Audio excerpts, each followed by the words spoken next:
दोस्तों आज हम चर्चा करेंगे क्वेश्चन बैंक 2016 के सॉल्यूशन के बारे में। तो सबसे पहले क्वेश्चन क्या क्या है इसके बारे में जानते हैं, उसके बाद हम चर्चा करेंगे कि इसका सॉल्यूशन क्या होगा। सबसे पहला है उदासीनीकरण ताप।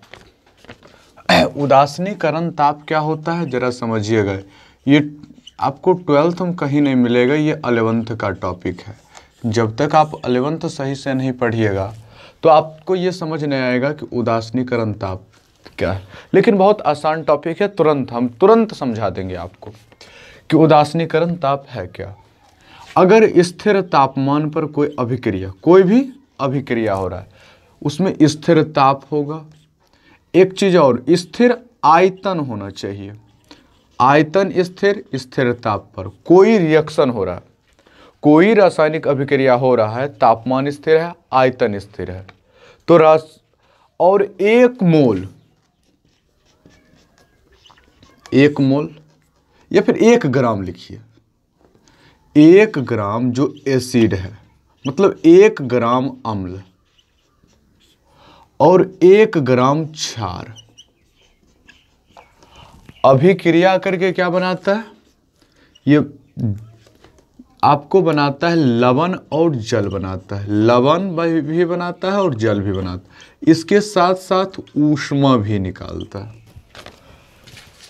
तो 1 ग्राम एसिड 1 ग्राम क्षार के 1 ग्राम बेस के साथ अभिक्रिया करके, तो जब एसिड अभिक्रिया किया है, बेस अभिक्रिया किया है, तो आपको क्या लवण बनेगा। लवण बनने के फलस्वरूप जितनी मात्रा में ऊष्मा उत्पन्न होती है या ऊर्जा उत्पन्न होती है या ताप उत्पन्न होता है, उसी को हम कहते हैं उदासीनीकरण ताप। तो उदासीनीकरण ताप है, तो उदासीनीकरण ताप सबके लिए होता है 13.7 केल्विन। 13.7 केल्विन निकल के आता है आपका उदासीनीकरण ताप। तो चलिए इसको हम एक बार और एक्सप्लेन कर देते हैं।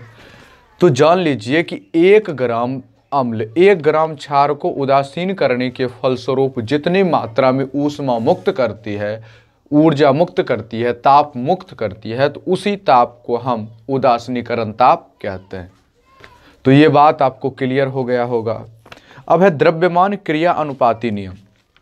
तो द्रव्यमान क्रिया अनुपाती नियम भी 11th में आप 7वां चैप्टर साम्य अवस्था चैप्टर है उसमें पढ़े होइएगा। द्रव्यमान क्रिया अनुपाती नियम।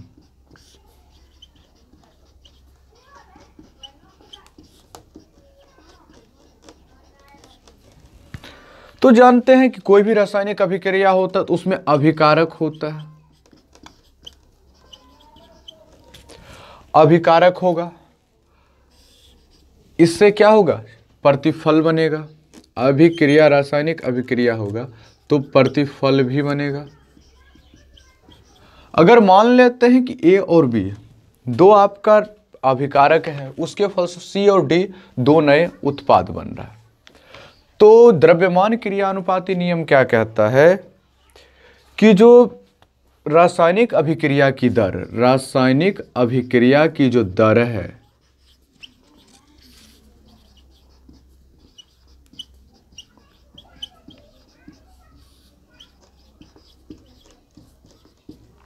ये समानुपाती होता है उत्पादों के या फिर आप अभिकारक के सक्रिय द्रव्यमानों के। दर समानुपाती होता है अभिकारक के सक्रिय द्रव्यमान।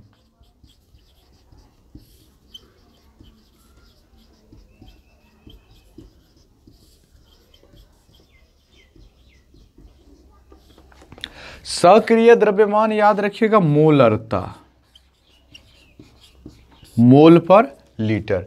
तो किसी 1 लीटर बिलियन में उपस्थित विलय के कुल मोलों की संख्या को क्या कहते हैं, मोलरता कहते हैं। मोलरता सक्रिय मोलरता को, मोलरता बराबर विलयक मोल,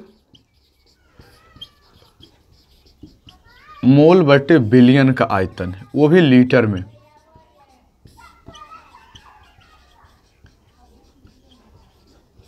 आयतन लीटर में, विलयक मोल बटे विलियन का आयतन लीटर में होता है। ये बात जान लीजिएगा। ये तो इसी मोलरता को अगर हम क्या लिख देते हैं जी, तो मोलरता को जब गुरु कोष्ठक में लिख दिया जाता है, अगर यही इसी मोलरिटी को गुरु कोष्ठक के अंदर लिख देंगे तो उसको हम कहते हैं सक्रिय द्रव्यमान। तो ये सक्रिय द्रव्यमान ये है, तो अभिकारक है तो ये दर हो जाएगा समानुपाती ये समानुपाती बी। तो जानते समानुपाती हटता है तो एक नियतांक क्या आ जाएगा, ये है आपका द्रव्यमान क्रिया अनुपाती नियम। तो फिर से एक बार चर्चा कर लेते हैं। तो किसी भी रासायनिक अभिक्रिया की दर साम्य अवस्था पर, तो उसका जो अभिक्रिया की दर होता है वो अभिकारक के सक्रिय द्रव्यमानों के समानुपाती होता है। अब है उप सह संयोजक संख्या, कोऑर्डिनेशन नंबर।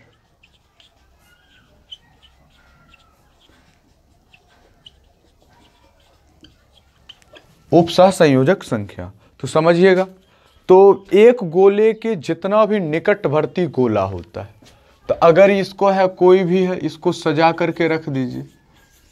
एक गोला के निकटवर्ती अधिकतम गोलों की संख्या को हम उप सह संयोजक, ये गोला का अगर चर्चा करें तो अगर इसको ए नाम रखे, बी नाम रखे, सी, तो सी को पूछा जाए कि उप सह संयोजन संख्या क्या होगा, एक गोला इधर एक गोला इधर, अगर ऊपर भी रख दे नीचे भी रख दे तो 4 गो, उप सह संयोजन संख्या क्या हो जाएगा, 4 हो जाएगा।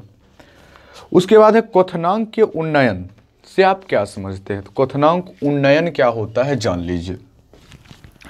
तो टेम्परेचर बढ़ जाएगा, तो जब कोई विलयन है, कोई शुद्ध विलायक है, सबसे पहले एक देखिएगा शुद्ध विलायक,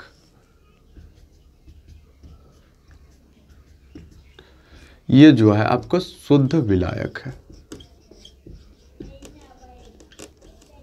शुद्ध विलायक है और ये जो है आराम से वाष्पित हो रहा है, वाष्प दाब लगा रहा है, ये आराम से ये क्या वाष्प बन करके उड़ रहा है।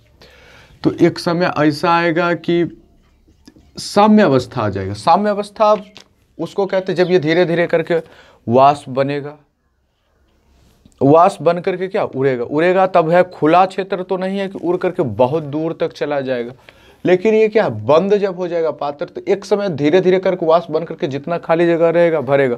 लेकिन एक समय ऐसा आ जाएगा जब एक बूंद क्या होगा जी, एक बूंद पानी अगर वाष्पित हो रहा है तो दूसरा बूंद जो वाष्प के रूप में है वो द्रव बन जाएगा। तो इस स्थिति को हम साम्य अवस्था कहते हैं। तो साम्य अवस्था में शुद्ध विलायक में अगर ऊपर से अगर इसी में कुछ अवाष्पशील विलय मिला दें, वो वाष्पशील विलय ये मान लेते हैं कि 100 डिग्री सेल्सियस पर क्या होता था, उबलने लगता था।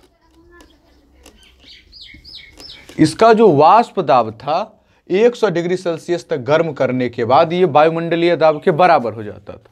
तो जितना डिग्री तक गर्म करने के पश्चात वायुमंडलीय दाब के बराबर हो जाता है तो उस न्यूनतम तापमान को हम क्या कहते हैं, क्वथनांक कहते हैं।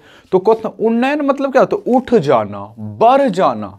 उन्नयन मतलब होता है बढ़ जाना, तो उठ जाएगा, बढ़ जाएगा। तो देखिएगा कि ये जो आपका शुद्ध विलायक है, शुद्ध विलायक में जब भी अवाष्पशील विलाय मिलाएंगे तो ये उड़ने वाला तो नहीं है, तो ये क्या होगा धीरे धीरे करके।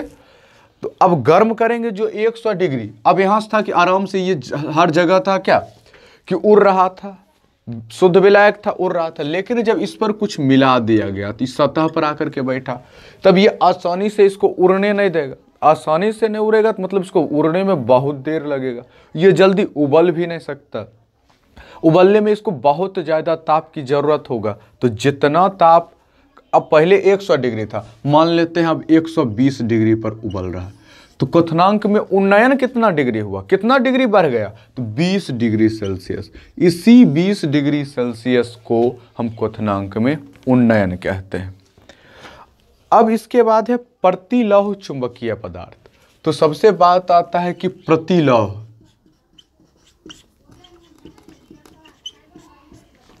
वैसा पदार्थ जिसे चुंबकीय क्षेत्र में ले जाने के वो चुंबकीय क्षेत्र से दूर भागने की कोशिश करता है, उसे प्रतिलौह चुंबकीय पदार्थ कहते हैं। ऐसा होता है डी ब्लॉक जो भी तत्व है, डी ब्लॉक तत्व, आयरन भी डी ब्लॉक में आता है।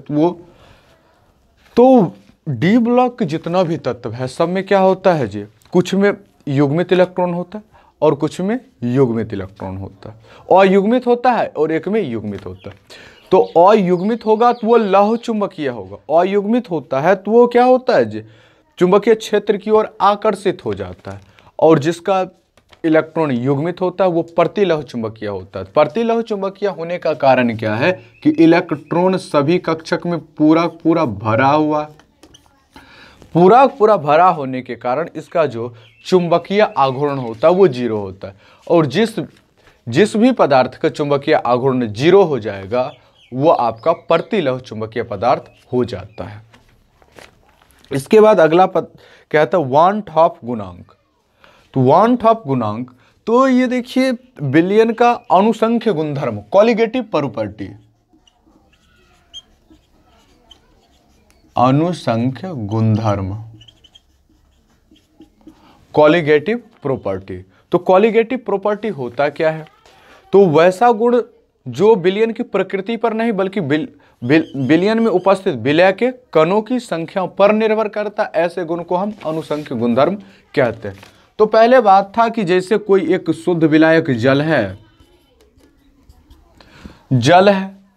तो जल में अगर हम NaCl मिला दिए, मतलब नमक मिला दिए, तो नमक मिला दिए तो इस पर आकर के सतह पर बैठा, तो नमक क्या है जी, एक आयनिक यौगिक है। ये तो जब ही जल में जाएगा तो आयनों के रूप में टूटेगा, Na+Cl- के रूप में विभक्त होगा, विघटित होगा।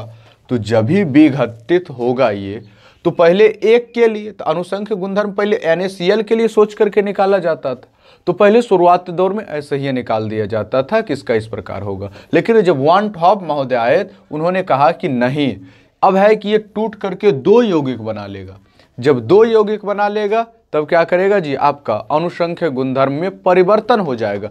पहले जहां पर एक NaCl के लिए निकालते थे, अब वहां पर एक Na+ भी हो गया, एक Cl- भी हो गया। अब ये अनुसंख्य गुणधर्म में क्वथनांक उन्नयन में परिवर्तन हो सकता है, हिमांक के अवनमन में परिवर्तन हो सकता है। एक सवाल बहुत ज्यादा पूछता है आपको कि निम्न में कौन सा है जो आपका अनुसंख्य गुणधर्म है वाला तो बहुत कम नहीं है। तो 4 अनुसंख्य गुणधर्म, वाष्प दाब का अपेक्षिक अवनमन, हिमांक में अवनमन, उसके साथ साथ क्वथनांक में उन्नयन, और एक है परासरण दाब। तो ये बात हो गया आपका, ये बात आपको लगता है क्लियर हो गया। हेनरी का नियम, तो हेनरी का नियम क्या है, तो देखिए एक आप कोको कोला पिए होंगे,